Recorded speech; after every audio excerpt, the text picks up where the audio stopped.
오늘 함께 시편 71편 14절로부터 24절까지의 말씀으로 언제나 주께 소망을 두고 살리이다라는 말씀으로 함께 은혜 나누도록 하겠습니다. 한 사람의 믿음의 척도는 그 사람의 환난을 당할 때 드러나게 되어 있습니다. 환난을 당할 때 오히려 찬양함으로 하나님께 나아가게 되면 우리의 믿음은 그만큼 더 성장하게 된다라는 것인데요. 다윗의 시편을 저희들이 살펴보면 곳곳에 하나님을 찬양한 기록에 노래가 나타나 있습니다. 새벽을 내가 깨우리로다. 비파와 수금아 하나님을 노래하라. 시편 57편 또 시편 108편 그리고 수많은 또 시편들을 통해서 다윗은 자신의 믿음을 굳게 지켰다는 것을 볼 수 있습니다. 그러니까 다윗은 기쁠 때뿐만 아니라 슬플 때에도 또 어렵고 힘들고 한탄스럽고 심지어 비탄시를 지을 때에도 다윗은 그 시의 마지막 부분에 항상 찬양하고 또 찬송하는 가사로 시를 마무리했다라는 것입니다. 그렇다면 다윗은 어렵고 힘든 상황 속에서도 어떻게 찬양할 수 있었던 것일까요? 오늘 본문 14절을 보시면 나는 항상 소망을 품고 주를 더욱더욱 찬송하리이다 라고 말하고 있습니다. 그러니까 다윗은 하나님께 소망을 두고 살았다라는 말씀입니다. 본문의 배경을 이제 많은 학자들은 다윗의 아들 압살롬의 반역이 일어난 때로 보게 되는데요. 그 당시 상황은 마치 하나님이 다윗을 버린 것과 같은, 그러니까 굉장히 긴박한 순간이었다는 것입니다. 이에 다윗이 압살롬의 추격으로 인해 생명을 잃는 것은 어쩌면 시간의 문제처럼 보였다라는 것입니다. 그런 상황 속에서도 지금 14절을 보면 다윗은 항상 소망을 하나님께 두고 주를 더욱더욱 찬송했다라고 고백하고 있다라는 것이죠. 어쩌면 인간적인 눈으로 볼 때 다윗은 결코 소망을 가질 수 없는 그런 상황에 있었습니다. 그럼에도 불구하고 지금 다윗의 입술은 하나님께 소망을 두고 끊임없이 주만 찬양하겠다라고 밝히고 있었던 것입니다. 다윗이 이와 같이 말할 수 있었던 것은 하나님에 대한 확고한 그의 믿음과 또 자신이 겪는 위기에서 반드시 하나님께서 구원해 주신다라는 확신이 있었기 때문입니다. 이는 과거에, 그러니까 다윗이 어려서부터 지금까지 오기에까지의 그 수많은 시간 동안 하나님과의 개인적인 경험을 통해서 하나님은 자신에게 피난처이시고 구원의 반석이시며 산성이 되신다라는 확신이 있었기 때문에 이런 고백을 할 수 있었던 것입니다. 비록 자신이 처한 환경은 사람들이 보기에 전혀 소망이 없어 보이는 것이었을지 모르겠지만 오직 다윗 그 자신에게만은 하나님과의 그 친밀한 개인적인 경험을 토대로 해서 하나님의 구원에 대한 지금 확실한 소망을 가지고 있었다라는 것입니다.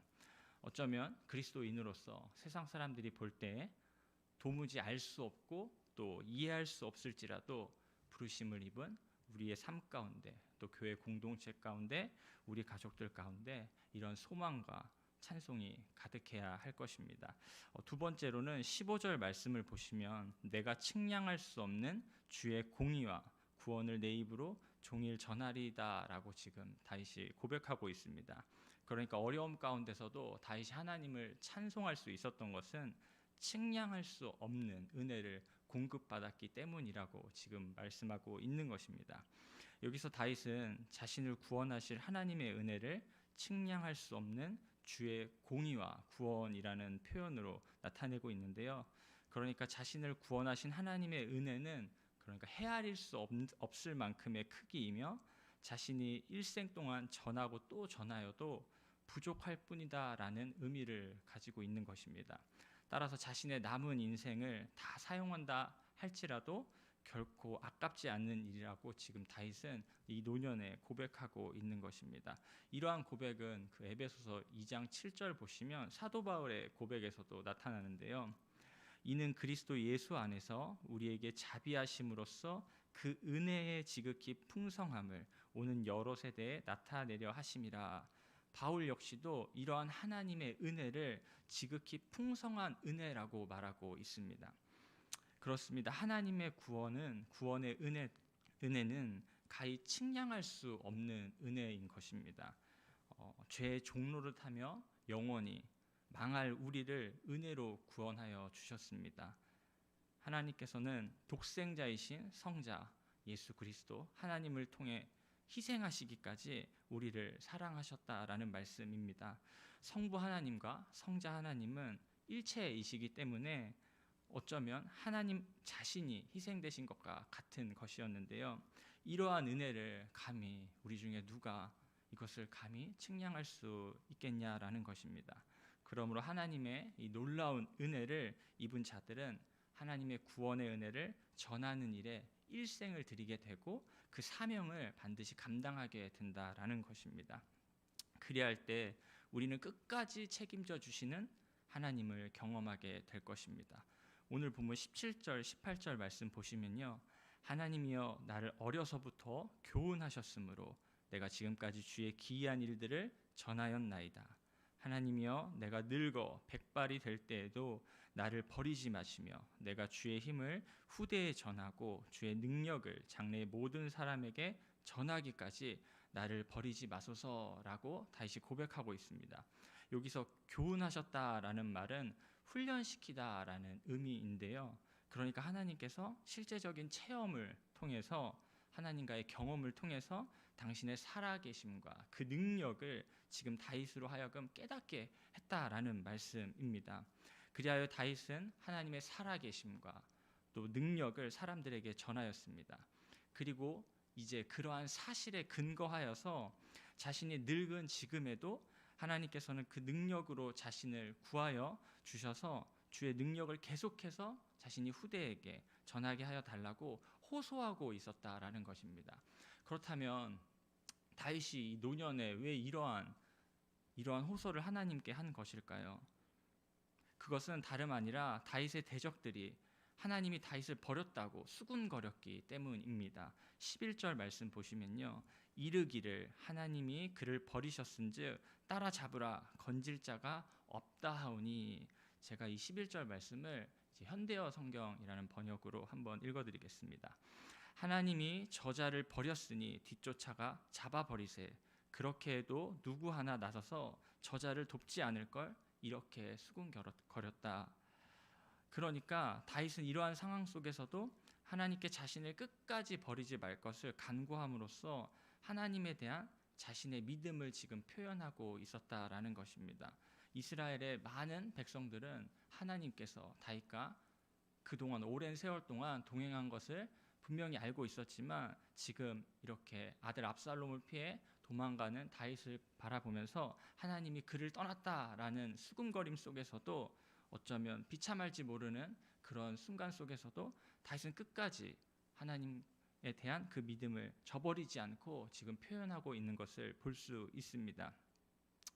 그러나 하나님께서는 언약에 신실하신 분이기 때문에 우리가 볼 때 정말 하나님이 나를 버리셨냐 할지 모를 그런 상황 속에서도 영원히 버리시지 않겠다고 하신 그 다윗을 향한 그 약속을 지금도 신실하게 돌봐주고 계셨다라는 것입니다. 다윗 역시도 이러한 하나님의 약속과 신실함에 근거하여서 지금 하나님께 간구하였던 것을 저희들이 볼 수 있습니다.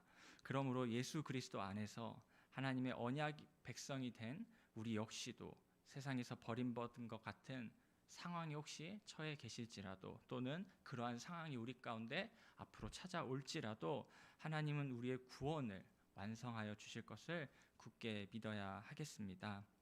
이처럼 하나님을 향해 소망을 두고 또 우리가 인내할 때 하나님은 우리를 반드시 영광스럽게 해주실 것인데요. 오늘 본문 20절, 21절 말씀 함께 보도록 하겠습니다. 20절 말씀 보시면요, 우리에게 여러 가지 심한 고난을 보이신 주께서 우리를 다시 살리시며 땅 깊은 곳에서 다시 이끌어 올리시리이다. 나를 더욱 창대하게 하시고 돌이키사 나를 위로하소서. 다윗은 극심한 고난으로 인하여 마치 죽은 것과 같이 된 자신을 하나님께서 지금 다시 회복시켜 주실 것이라는 그 소망을 어쩌면 피력하고 있는 것입니다.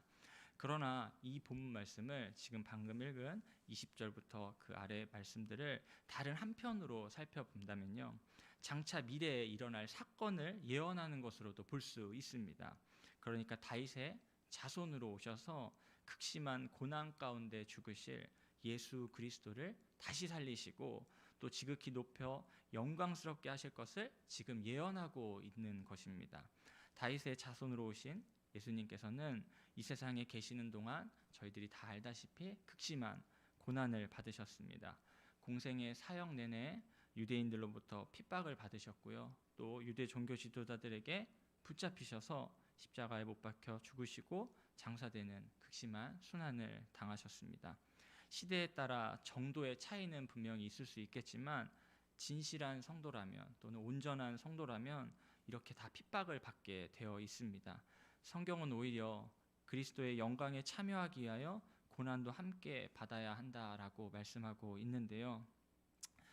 그러니까 그리스도인은 세상을 살아가면서 크고 작은 고난을 당하게 되고 마주할 수 있다라는 것입니다. 하나님의 말씀에 따라 살아가려는 성도들에게는 이 세상을 살아가는 것 자체가 어쩌면 굉장히 고난처럼 느껴질 수도 있을 것입니다. 그럼에도 그리스도인의 삶이 결코 허무하지 않는 것은 우리의 삶은 죽음으로 끝나는 것이 결코 아니기 때문입니다. 하나님은 그리스도를 무덤에서 다시 살리신 것처럼 이 세상 마지막 때에는 우리도 반드시 다시 살려 주실 것입니다. 우리를 땅 깊은 곳으로부터 이끌어 올려 주실 것입니다. 우리의 전부가 되시는 예수 그리스도는 이러한 일의 첫 열매가 되었다라고 말씀하고 있는데요.